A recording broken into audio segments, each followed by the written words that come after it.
Hey ladies and gentlemen, somehow I left number 31 off of my video list. I've just put it together.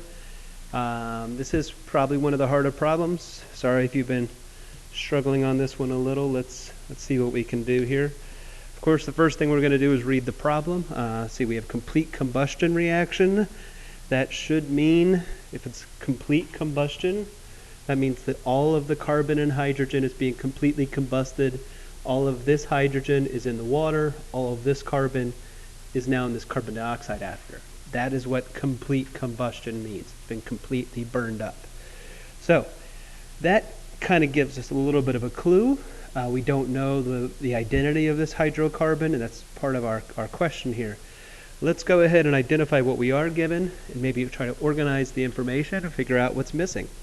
We know the mass of this is 2.156 grams.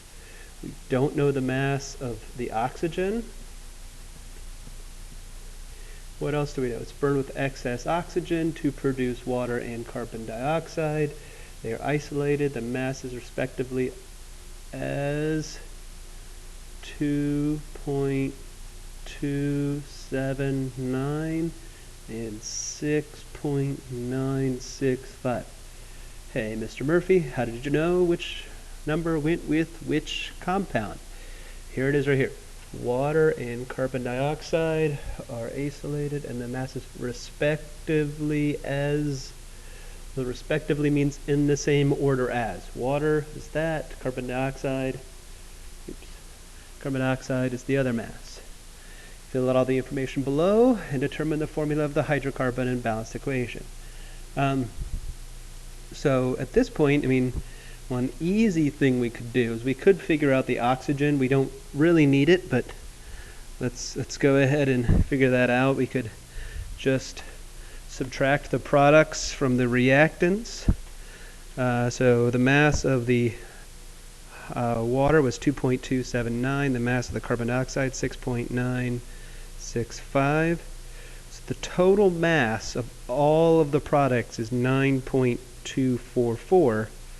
If I subtract out that hydrocarbon, subtract this number out of that, then the oxygen was 7.088 that reacted. So the oxygen here and the oxygen here, 7.088. We don't really need that, but I can't stand having that empty blank there. That's the sort of thing that drives me nuts. For me, you don't really need that for this question though.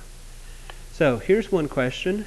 I need to know what mass of this is carbon and what mass of this is hydrogen.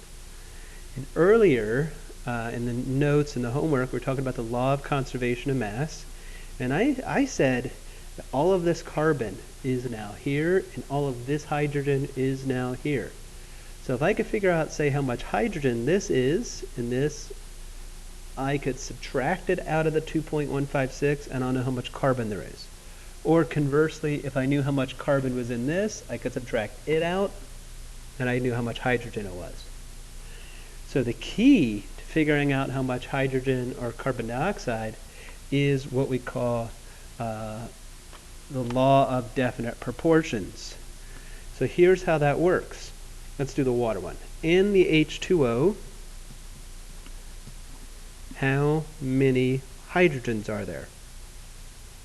There are 2 hydrogens. At this point, students answer. This ratio of hydrogens to water is based off of that formula. And this ratio should have a mass equivalent that we can find on the periodic table. So, what is the mass of water? It's about 18. It is actually very, very specifically 18.016 if using the molar masses on the periodic table. And then hydrogen, not just one, but 2 hydrogens would be 2.016. So we have about 8. We have a 2 over 18 ratio, or 1 over 9.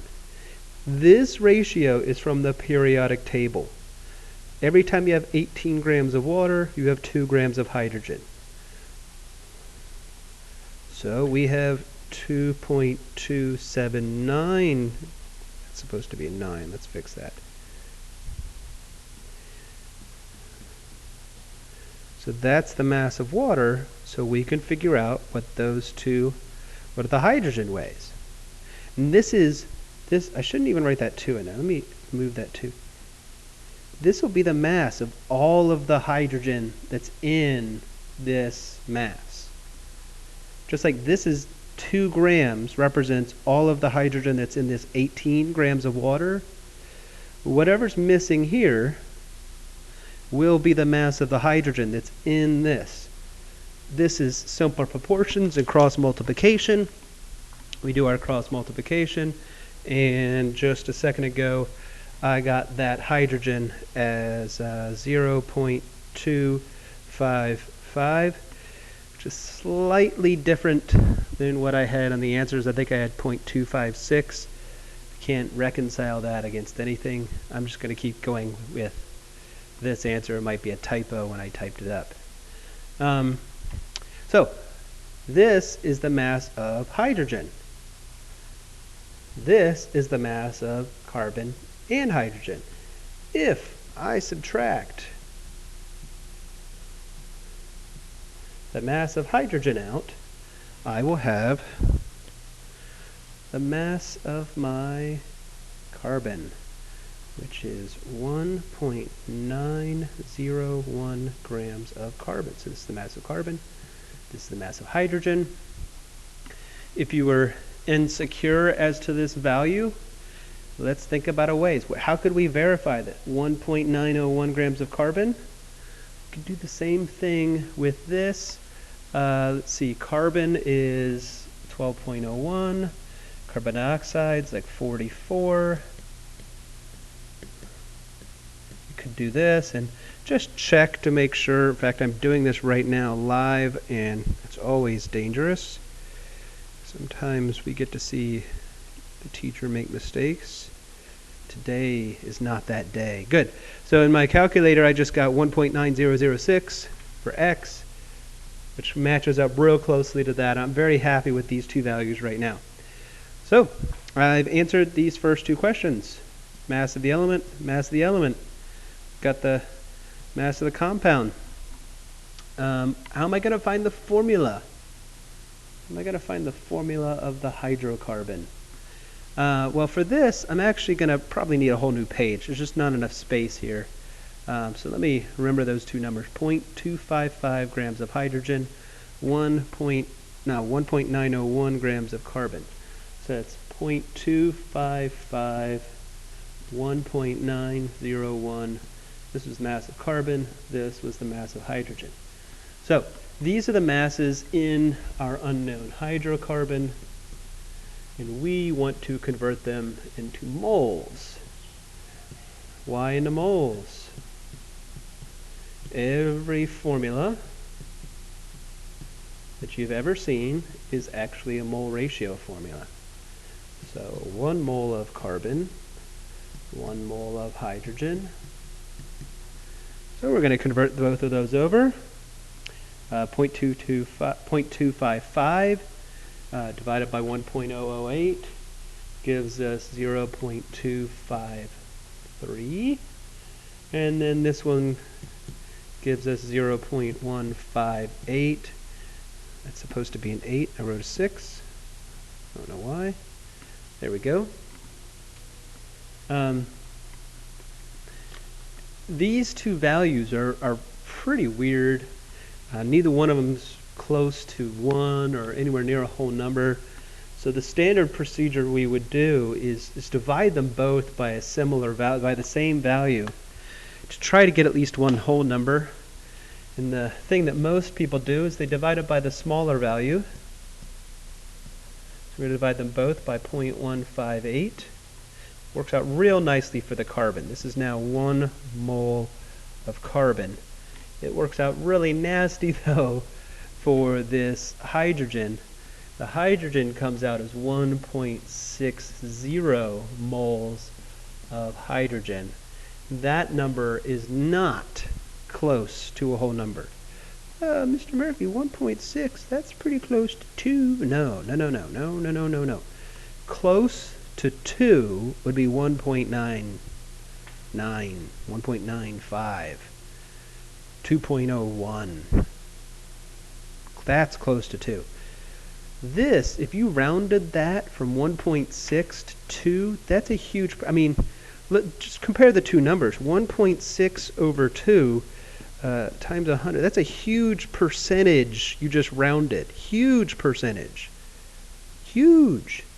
Whereas if you go, that's a huge difference. If you compare like 1.99 to 2, those are almost the same number. So when you round from 1.99 to 2, there's almost no difference. If you round from 1.6 to 2, that's a huge difference. So you want your rounding to really only be occurring at the sig fig that's uncertain.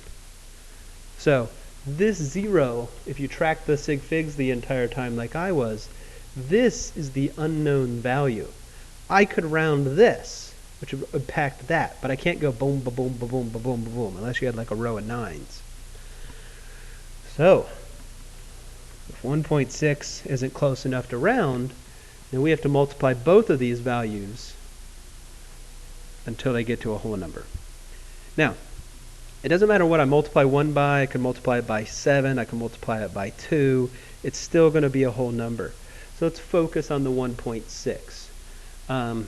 Some of you might see it immediately. Other people might need to just pull out a calculator and go 1.60 times 2. Nope. 1.60 times 3. That's close, but nope, because the rounding would be in the second value. If you multiply this by 5, you get 8.00. So we have to multiply this by 5, and we get 5. Here's our formula, C5H8. Almost no rounding required. Yeah, almost no rounding. So that's the formula of our compound. So if that's the formula for our compound, we can then work out a balanced equation.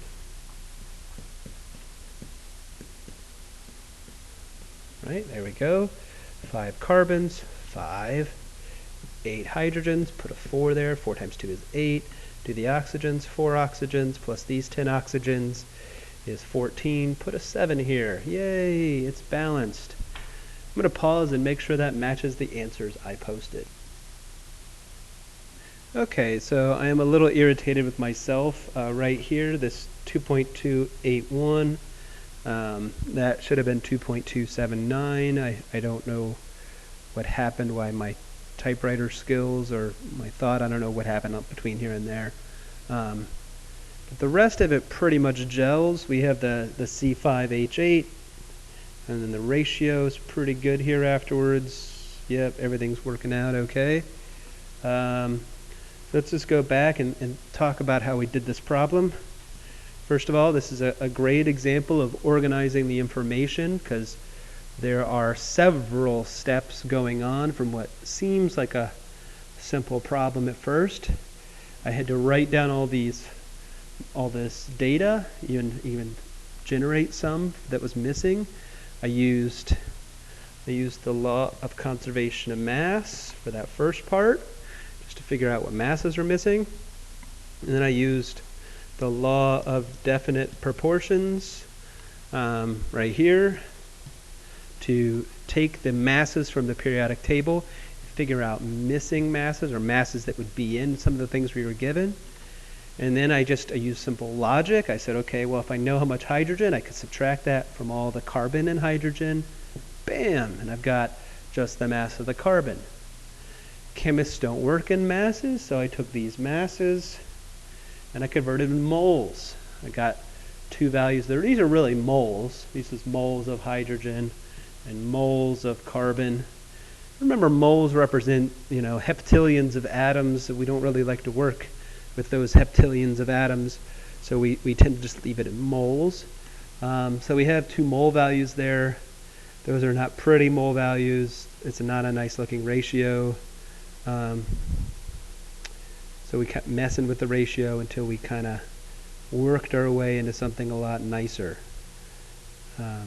Yeah, that's what we did. Divided by the smaller, multiply them both by the same thing, and we just worked our way into a much nicer formula, C5H8, and then we went through and actually balanced the complete combustion reaction.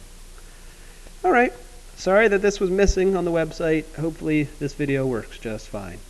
See you soon.